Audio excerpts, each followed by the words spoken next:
Hoy vamos a leer bastante. Vamos a hablar principalmente del capítulo 19 del Evangelio de Juan, de los versículos 1 al 16. Y tal como vimos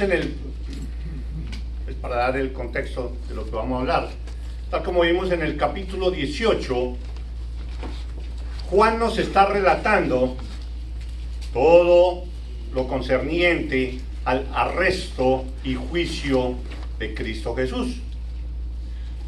No olvidemos el propósito principal de Juan al escribir este evangelio, y es demostrar, asegurar de que, es decir, lo escribió para que nosotros sepamos,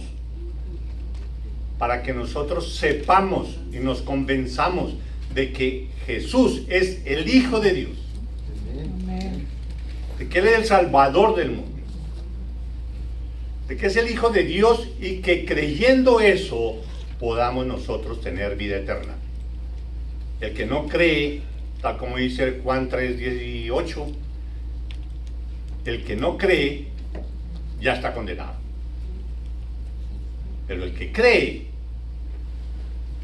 ya es salvo. Ya tiene asegurada la vida eterna en la presencia de Dios, en la presencia del amor de Dios, en la presencia de la belleza de Dios, y sobre todo ya sin esa culpa de la que hablábamos hace un rato, esa culpa que nos atormenta todos los días, la culpa de nuestros pecados, el mal que le hicimos a alguien nos repica ahí en la mente. Pero gracias al sacrificio de Cristo Jesús, ya esa culpa la podemos olvidar. Entonces, como decía en el capítulo 18 estamos viendo la forma como fue Jesús arrestado después de que Judas lo entregó. Y empezaron los juicios, y decíamos que eran 6 juicios, 3 juicios que hicieron las autoridades judías, las autoridades religiosas, que primero empezó con Anás, después con Caifás, y por último el Sanedrín. Todo el conjunto de autoridades judías se pusieron de acuerdo y sentenciaron a muerte a Jesús. Después, como ellos querían evitar ser señalados como los que mataron al Mesías, a Cristo Jesús, y que el pueblo no se pusiera en contra de ellos, entonces lo pensaron así, de esa manera, que fueran los romanos los que ejecutaran la sentencia de la crucifixión para matar a Jesús. Entonces se lo llevaron a Pilato, diciendo que ellos no tenían autoridad para sentenciar y matar a alguien, porque eso le correspondía era a los romanos. Aunque eso era, por decirlo, ellos sacaban a colación esa reglamentación de los romanos cuando les convenía, porque si ustedes se acuerdan, ellos mataron a Esteban y a otros. Entonces no es de que estuvieran completamente impedidos en matar a Cristo Jesús, pero ellos querían quitarse la culpa y que el pueblo no se fuera en contra de ellos, sobre todo en ese día que era la Pascua y que había muchísima gente en Jerusalén. Entonces, ya había pasado la primera parte del juicio con Pilato, si ustedes se acuerdan, la primera parte del juicio con Pilato. Y después Pilato, también queriéndose lavar las manos, queriendo no comprometerse con sentenciar a Cristo Jesús a morir en la cruz, entonces él se dio cuenta de que él era Galileo y prefirió mandárselo a Herodes, que era el tetrarca, era el gobernador de la zona de Galilea, de donde Jesús era. Entonces dijo, no, eso le corresponde a Herodes, y lo envió allá. Y Herodes no hizo absolutamente nada, simplemente burlarse de Cristo Jesús y devolvérselo a Pilato. Entonces lo que vamos a ver ahora es ese momento, cuando nuevamente Pilato se hace cargo del juicio a Jesús. Y mientras leemos este pasaje, estos 16 versículos del capítulo 19, pensemos detalladamente en el comportamiento de cada uno de los que participan en todo este episodio. ¿Sí? Pónganle cuidado cuál es el comportamiento y qué dicen y cómo actúan todos los que forman parte de esto. Y aquí forman parte, por una parte, están las autoridades judías, que son los escribas, los fariseos y en general el Sanedrín. Está el pueblo judío, que en el pueblo judío podemos distinguir los que estaban en realidad en contra de Cristo Jesús y los que no, los que creían y que habían visto que Él era el Hijo de Dios por los milagros que Él hizo. Estaban ellos. Estaba Pilato, lógicamente, era el que estaba haciendo el juicio. Fijémonos en él, en el comportamiento de Pilato. ¿Quién más participa allí? Está Pilato, están los judíos que creían en Jesús, los soldados romanos. Y bueno, dense cuenta de cada personaje y miren cuál era el comportamiento de cada quien. Y lógicamente, el comportamiento digno, valeroso, humilde de Cristo Jesús. Empezamos entonces con el versículo primero del capítulo 19. Así que entonces tomó Pilato a Jesús y le azotó, y los soldados entretejieron una corona de espinas y la pusieron sobre su cabeza y le vistieron con un manto de púrpura y le decían: salve, rey de los judíos, y le daban de bofetadas. Entonces Pilato salió otra vez y les dijo: mirad, os lo traigo fuera para que entendáis que ningún delito hallo en él. Y salió Jesús llevando la corona de espinas y el manto de púrpura. Y Pilato les dijo: he aquí el hombre. Cuando le vieron los principales sacerdotes y los alguaciles, dieron voces diciendo: crucifícale, crucifícale. Pilato les dijo: tomadle vosotros y crucificadle, porque yo no hallo delito en él. Los judíos le respondieron: nosotros tenemos una ley, y según nuestra ley debe morir, porque se hizo a sí mismo hijo de Dios. Cuando Pilato oyó decir esto, tuvo más miedo. Y entró otra vez en el pretorio y dijo a Jesús: ¿de dónde eres tú? Mas Jesús no le dio respuesta. Entonces le dijo Pilato: ¿a mí no me hablas? ¿No sabes que tengo autoridad para crucificarte y que tengo autoridad para soltarte? Respondió Jesús: ninguna autoridad tendrías contra mí si no te fuese dada de arriba. Por tanto, el que a ti me ha entregado, mayor pecado tiene. Desde entonces procuraba Pilato soltarle, pero los judíos daban voces diciendo: si a este sueltas, no eres amigo del César. Todo el que se hace rey, a César se opone. Entonces Pilato, oyendo esto, llevó fuera a Jesús y se sentó en el tribunal, en el lugar llamado el Enlosado, y en hebreo Gabata. Era la preparación de la Pascua, y como la hora sexta. Entonces dijo a los judíos: he aquí vuestro rey. Pero ellos gritaron: fuera, fuera, crucifícale. Pilato les dijo: ¿a vuestro rey he de crucificar? Respondieron los principales sacerdotes: no tenemos más rey que a César. Así que entonces lo entregó a ellos para que fuese crucificado. Tomaron pues a Jesús y le llevaron. Todos hemos escuchado este pasaje, y no solo en el Evangelio de Juan, sino en los otros 3 evangelios. Se narra todo este juicio, algunos con detalles adicionales, donde uno puede armar el cuadro completo y sentir y saber qué era lo que en realidad estaba sucediendo, e imaginarse fácilmente todo ese cuadro por el que se estaba pasando en ese momento, todo el comportamiento de cada quien y toda esa situación tan difícil. Es una situación bien complicada. Todos nosotros sabemos eso. Así los que no lean continuamente la Biblia, pero es un pasaje que todos lo hemos escuchado, incluso en películas lo hemos visto. Ahora, pues lógicamente sabemos que Jesús fue enjuiciado, fue sentenciado a morir y en última fue muerto en la cruz. Él murió en la cruz. ¿Quién o quiénes en últimas fueron los responsables de la muerte de Jesús?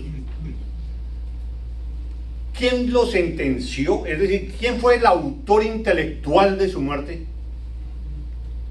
¿Qué motivó la muerte de Jesús? ¿Cometió algún delito grave como para que fuera necesario matarlo? ¿Tan grave fue lo que hizo? ¿Qué fue lo que hizo? Entonces, en eso, en entender quién fue en últimas el responsable, el autor intelectual y material de la muerte de Cristo Jesús, en eso ha habido muchas discusiones a lo largo de muchísimos años. Algunos dicen que fueron los romanos exclusivamente, que fueron los romanos los responsables, pues fueron ellos los que la ejecutaron. Los soldados romanos fueron los que agarraron a Jesús, lo llevaron, lo colgaron y listo, ellos fueron los que lo mataron.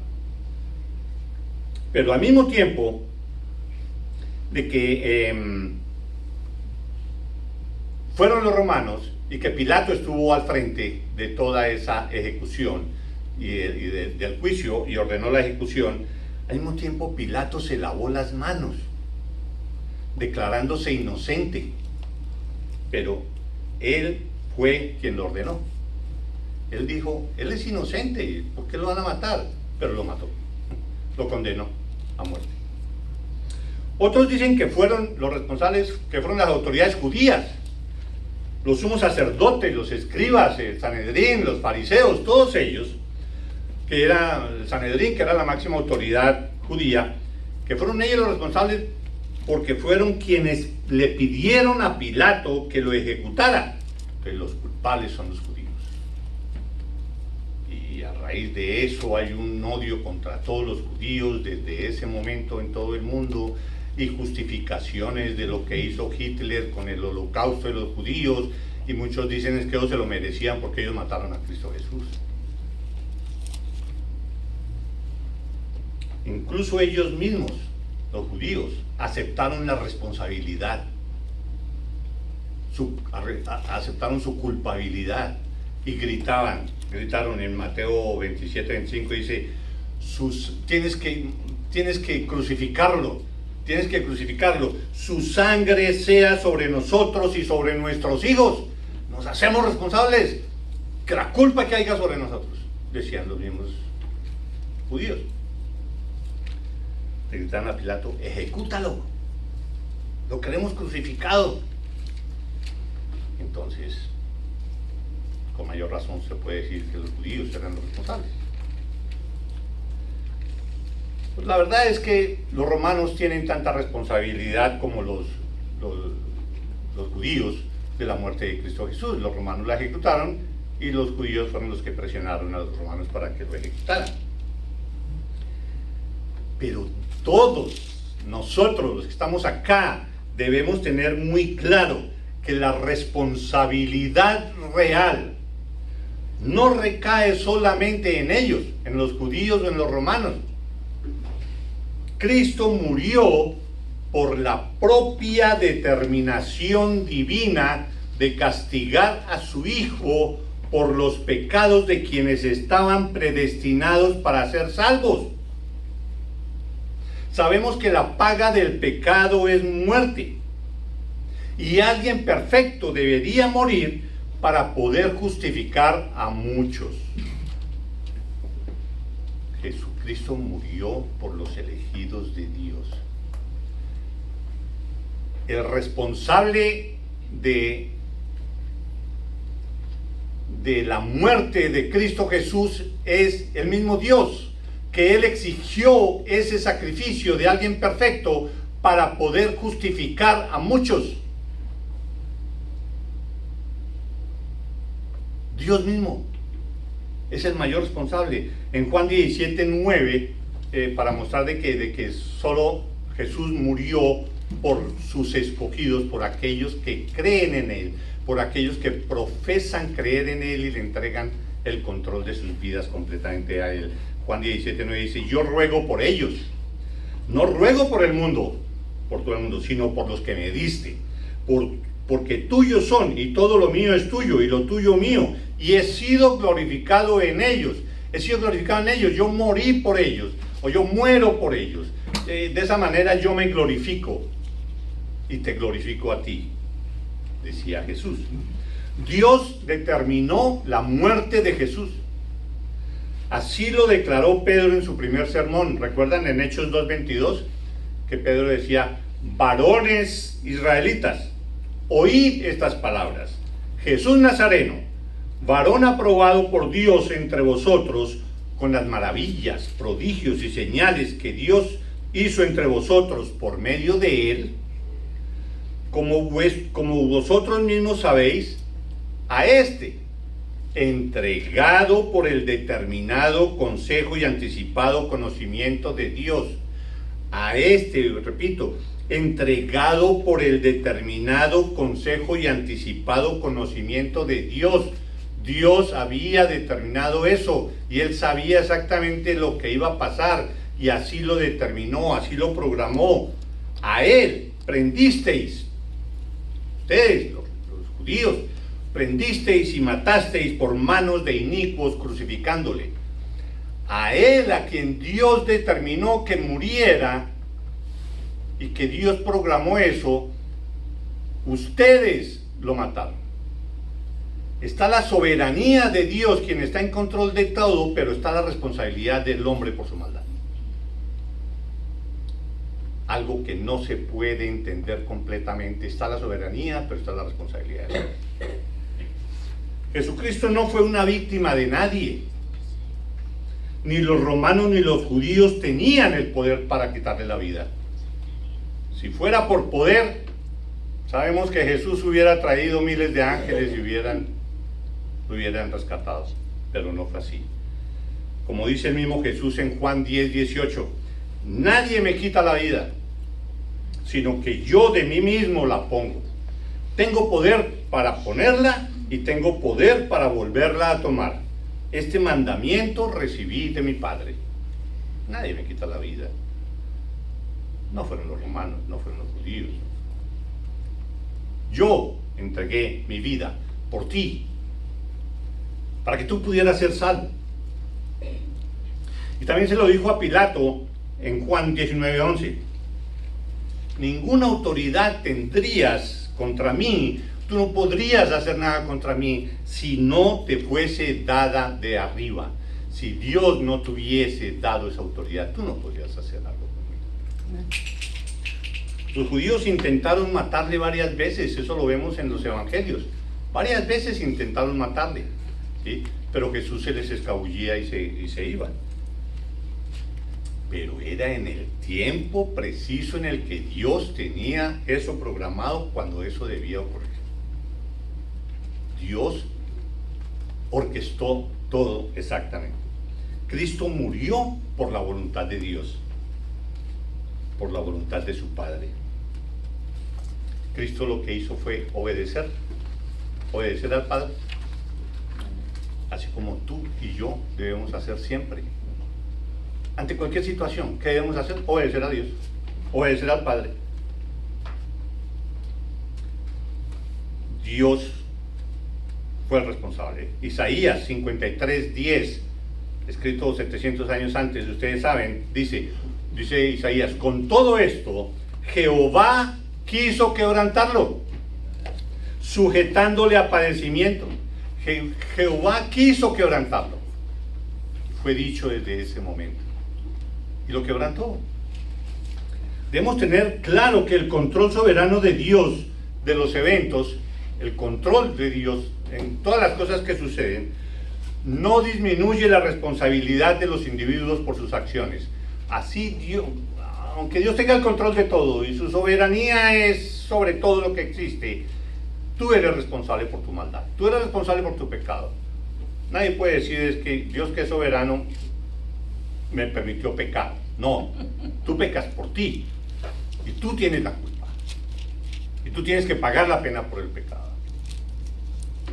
Entonces, en los versículos de hoy Juan nos presenta también la majestad y la dignidad de Cristo.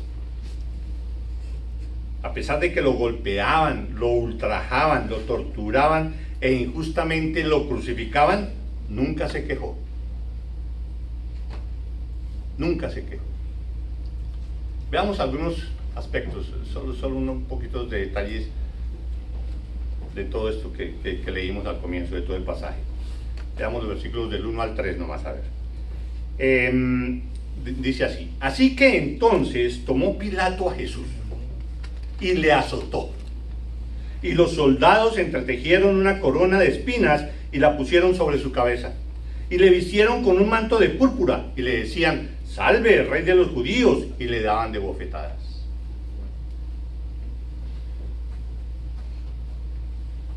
Yo quiero que circulen esto,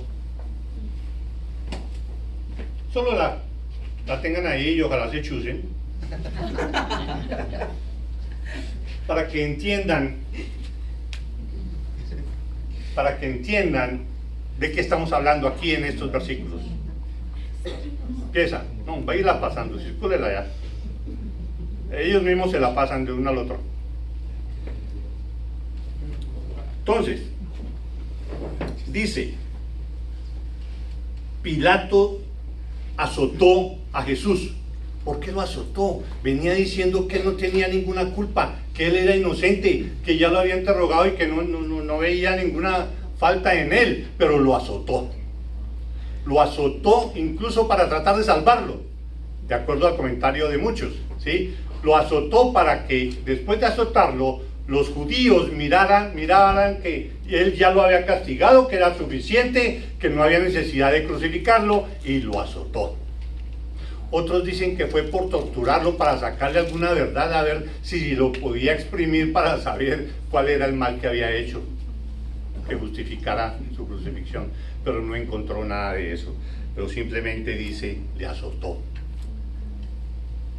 No describe Juan nada acerca de ese episodio, de cómo lo azotaron, pero muchos de nosotros hemos visto la película esta de La Pasión de Cristo, una película que es bastante cruda y que muestra exactamente, de acuerdo a la historia y a los libros de historia, cómo eran esos azotes, cómo eran esas flagelaciones. Algo terrible. Ustedes saben que eso era un palo, y al terminar del palo salían varias tiras de cuero, y en esas tiras de cuero tenían amarrados pedazos de hueso y pedazos de metal, o no sé qué más, para que cuando se flagelara a la persona arrancara parte de la carne y dejara una herida en el cuerpo. Ahí lo muestran supremamente bien, la crueldad de esos azotes. Normalmente decían que había que aplicar 40 menos 1, porque decían que ya con 40 ya prácticamente la persona moría. A Jesús le aplicaron, algunos dicen, 39 azotes, o sea, ya a punto de desfallecer y de morir. Y fue muy cruel ese episodio. Pero aquí Juan simplemente dice, entonces tomó Pilato a Jesús y le azotó, siendo que esa palabrita azotó significa muchísimo de lo que sufrió Jesús. Y luego dice, y los soldados entretejieron una corona de espinas, así como la que tú tienes en la mano. Una corona de espinas. Y la pusieron sobre su cabeza y le vistieron con un manto de púrpura. Y algunos dicen que le dieron un cetro para burlarse de ese rey coronado con una corona como estas, y le pegaban en la corona de espinas para que las espinas penetraran más en Cristo Jesús. Todos nos acordamos de la maldición que hizo Dios cuando Adán y Eva pecaron, y que dijeron: ahora la tierra te dará espinas y cardos. Se ve como una ligazón ahí entre lo que la maldición de Dios y lo que le estaba sucediendo a Cristo Jesús.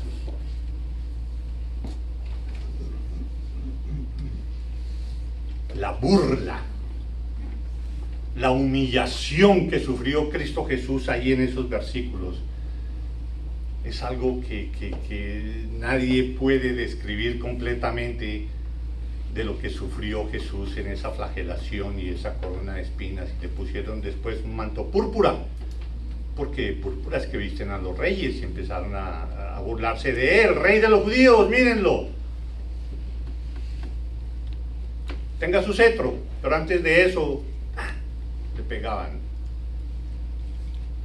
en la corona: salve, rey de los judíos, y le daban de bofetadas. Ustedes saben y le escupían, dicen en otra parte, lo humillante que es darle una bofetada a alguien y encima de eso escupirlo. Y él, Cristo Jesús, no abrió su boca. No abrió su boca. Algo muy cruel. Les recomiendo que en algún momento vuelvan a ver esa película para ver la crueldad de eso. Pero debemos tener cuidado en este aspecto. La muerte de Cristo no es para que nos acerquemos a Él porque nos da lástima. Uy, pobrecito Cristo Jesús, mire cómo le pegaron. ¿Cómo no va uno a estar con Él? ¿Cómo no va uno a estar al lado de Él? ¿Cómo no va uno a creer en Él? Mire cómo lo golpearon y lo volvieron una nada. Por pura lástima. Ese no es el objetivo de la palabra de Dios al describir todas estas cosas que le hicieron a Cristo Jesús. Ese no fue el objetivo. El objetivo es para mostrarnos cuán grande es la maldad del hombre, cuán pecaminoso y dañino es el pecado del hombre. Toda esa crueldad. Cuán grande es el odio de Dios hacia el pecado. Y cuán grande es el castigo del que Dios te libró a ti por medio de Cristo.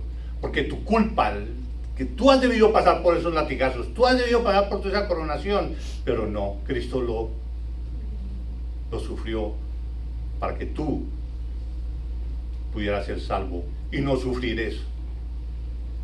Pero sabemos que es únicamente si tú crees en Él.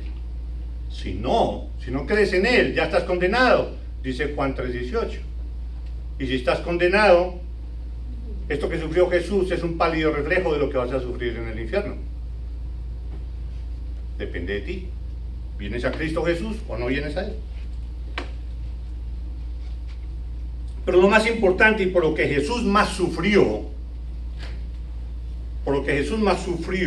y le oró al Padre de que si era posible pasara de Él esa copa, era porque tenía que morir, no por el dolor, no por todo eso que iba a sufrir, no por los latigazos, no por la corona de espinas, no por la bofetada, no por nada de eso. Lo que pedía Jesús era que si podía pasar la copa de Él, que Él no quería estar ni un segundo apartado de Dios, y Él tenía que estar apartado de Dios porque tenía que morir, porque la paga del pecado es muerte, y Él tenía que morir para poder pagar por los pecados tuyos. Era eso lo que más angustiaba a Cristo Jesús. Pero Él tenía que cargar los pecados del mundo, tenía que cargar tus pecados, y por eso Cristo Jesús sufrió tanto. Isaías 53:1 es siempre que lo leo, pues siempre que leo uno esos versículos, eso lo impacta a uno. ¿Quién ha creído a nuestro anuncio? ¿Y sobre quién se ha manifestado el brazo de Jehová? Subirá cual renuevo delante de él y como raíz de tierra seca. No hay parecer en él, ni hermosura. Le veremos, mas sin atractivo para que le deseemos.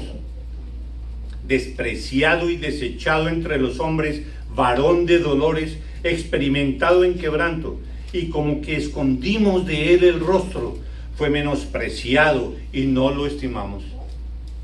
Ciertamente llevó él nuestras enfermedades y sufrió nuestros dolores, y nosotros le tuvimos por azotado, por herido de Dios y abatido. Mas él herido fue por nuestras rebeliones, molido por nuestros pecados. El castigo de nuestra paz fue sobre él, y por su llaga fuimos nosotros curados. Amén. Todos nosotros nos descarríamos como ovejas, cada cual se apartó por su camino, mas Jehová cargó en él el pecado tuyo. El pecado de todos nosotros, dice la palabra. Angustiado él y afligido, no abrió su boca, como nosotros que nos quejamos por nada. Angustiado él y afligido, no abrió su boca, como cordero fue llevado al matadero, y como oveja delante de sus trasquiladores, enmudeció, y no abrió su boca. Por cárcel y por juicio fue quitado, y su generación, ¿quién la contará? Porque fue cortado de la tierra de los vivientes, murió, y por la rebelión de mi pueblo fue herido.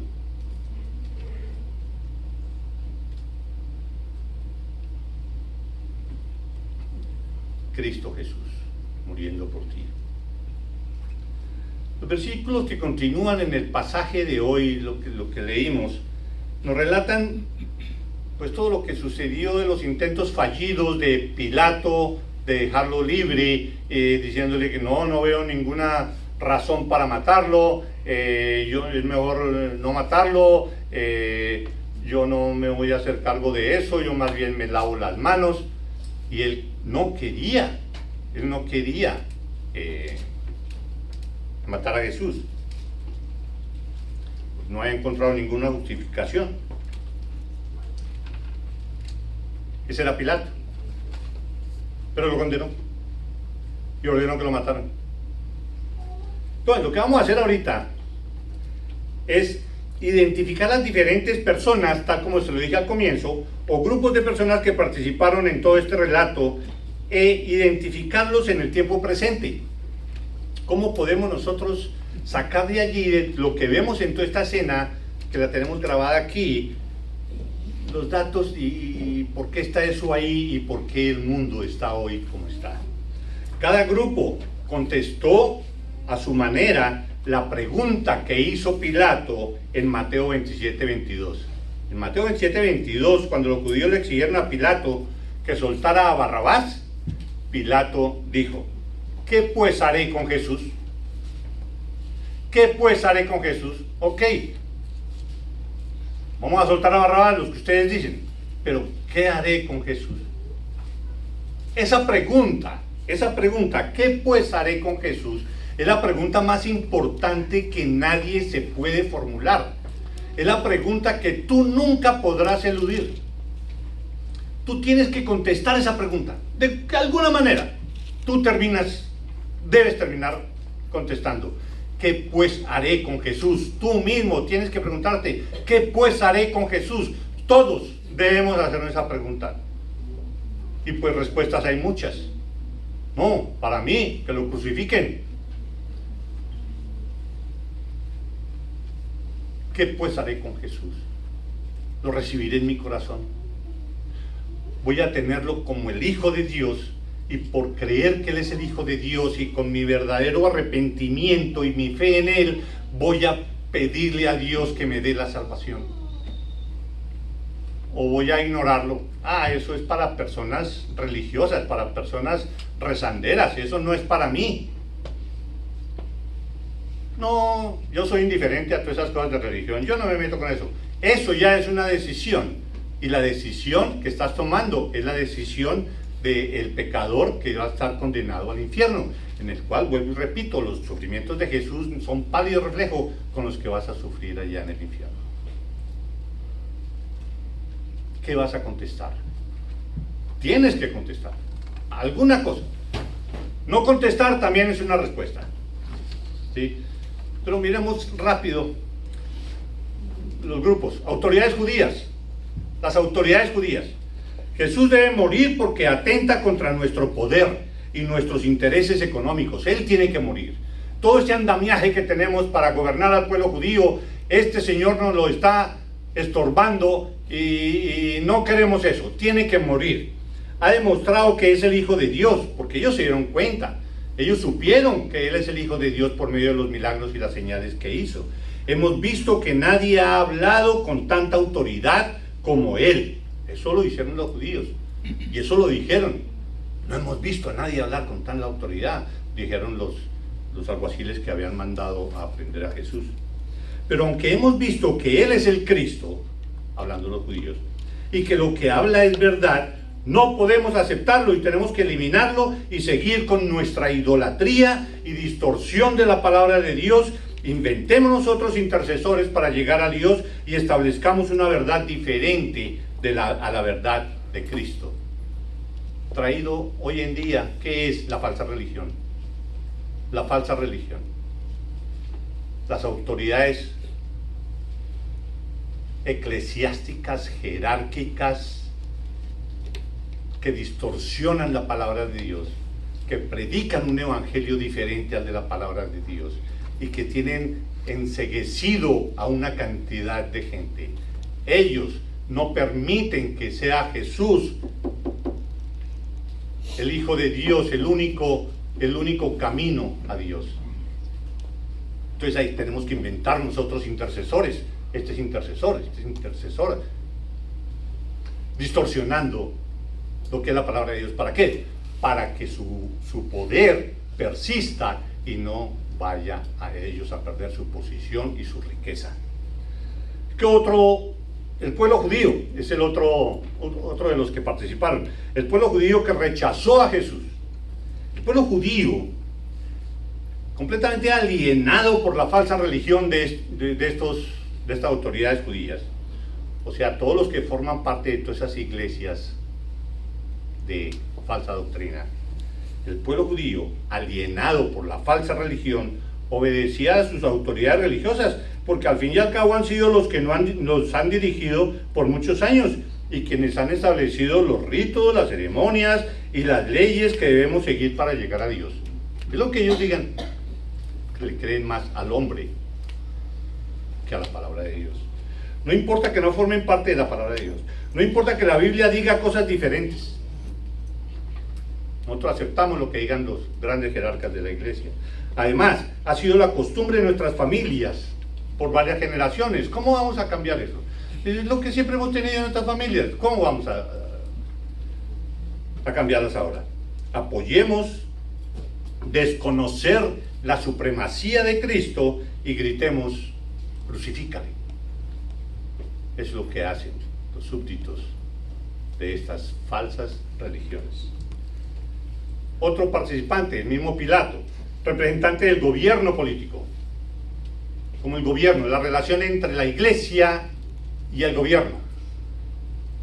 La Biblia es clara de que no debe haber ninguna relación política con la verdadera iglesia.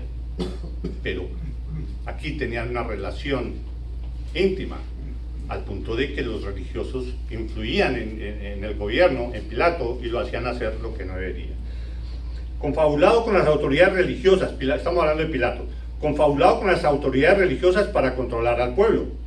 Aunque tenía un razonamiento lógico y no encontró ninguna culpabilidad ni razón justa para condenar a Jesús, prefirió condenarlo porque se ponía en peligro su permanencia en el cargo que tenía y prefirió que se cometiera una injusticia contra Jesús para no perder su poder y su posición. Solo por beneficio personal. si yo no lo condeno, estas personas me van a acusar con el emperador y yo voy a salir pagando los platos rotos y me pueden echar por no matar a alguien que dijo que era rey y que reemplazaría al César. Lo condenó a pesar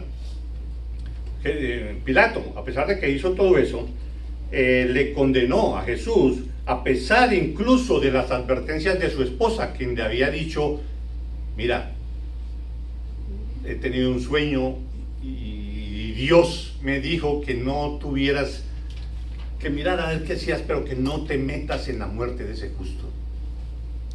Pero Pilato no hizo caso de eso, ¿sí? Se dio cuenta de que no era culpable, pero lo condenó. Ni lo uno ni lo otro. Apocalipsis 3:16 dice: pero por cuanto eres tibio, y eso va para muchos de nosotros, pero por cuanto eres tibio y no frío ni caliente, te vomitaré de mi boca, dice el Señor.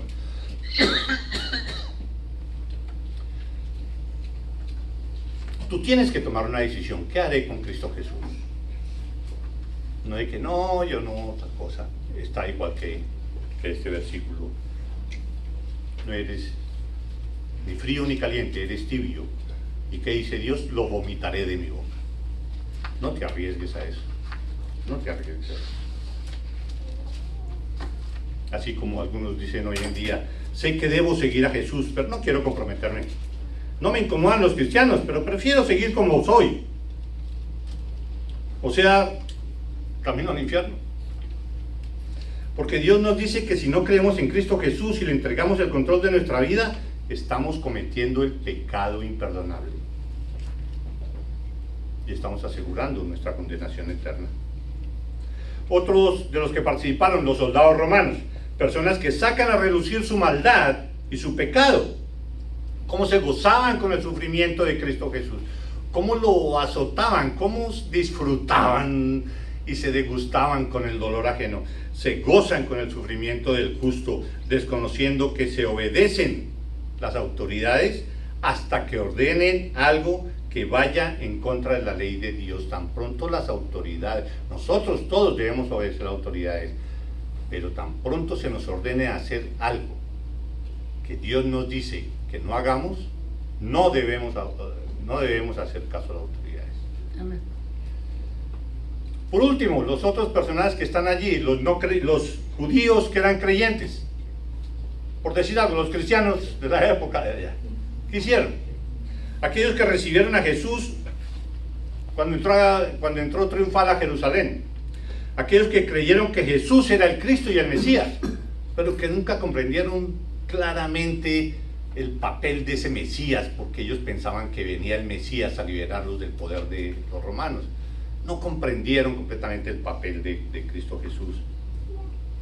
Lo reconocieron como hijo de Dios por sus milagros, pero no comprendieron muy bien por qué tenían que morir. Y se acercaron a Él porque les solucionaba sus enfermedades, les daba de comer, les solucionó todo. ¿Cómo no estar al lado de Jesús? Pero lo reconocieron como Dios. ¿Qué hicieron? ¿Qué hicieron esos, digámoslo así, los cristianos de esa época? ¿Qué hicieron en todo este episodio que estuvimos leyendo? Nada. Nada. No se aparecieron, se escondieron, con la excepción de 3 o 4 que estaban por allí. Les dio vergüenza identificarse como cristianos, les dio miedo proclamar el evangelio, se escondieron, prefiriendo no comprometerse con la verdad. ¿Será que nos vemos identificados algunos allí? ¿O somos de los que decimos: yo soy cristiano? ¿O nos escondemos? Esos eran los que habían creído en Él. Pero grande es Dios y grande es su misericordia, porque días después los llenó de su Santo Espíritu y les dio tanta fuerza, tanto poder y tanta decisión que proclamaban a los 4 vientos quién era Cristo Jesús. a pesar de que estaban arriesgando sus vidas, y muchos fueron muertos y torturados. Pero lo más importante es, ¿y tú? ¿Tú qué harás? ¿Qué harás con Jesús? ¿A cuál grupo perteneces? ¿A los judíos? ¿Te llama la atención Pilato? ¿O a los que por costumbre se dejan guiar por ciegos que no creen y practican el verdadero evangelio bíblico y practican falsas doctrinas? No creen el verdadero evangelio. De eso que tú vayas a hacer con Jesús, de esa decisión que debes tomar hoy, cuanto antes, de eso depende dónde vas a pasar la eternidad. No olvides eso. Es tu decisión. Vuelve los ojos a Cristo y pídele la salvación. ¿Cómo? Creyendo completamente en Él como amo, Señor y como tu Salvador. Vamos a orar. Te damos gracias, Padre del cielo, por tu palabra, Señor, que a través de ella podemos ver todo lo que Cristo Jesús hizo para que nosotros pudiéramos tener vida eterna en la presencia tuya. Padre del cielo, te oro, Señor, que toque los corazones de todos y cada uno de nosotros, Señor, y que nos dé la valentía que tuvieron los primeros cristianos para proclamar tu palabra a los cuatro vientos, sin importar las consecuencias. Padre del cielo, transfórmanos, Señor. Cámbianos. Que cada día seamos más parecidos a la imagen de Cristo Jesús. Te lo pedimos, Padre del cielo, en nombre de Cristo Jesús. Amén.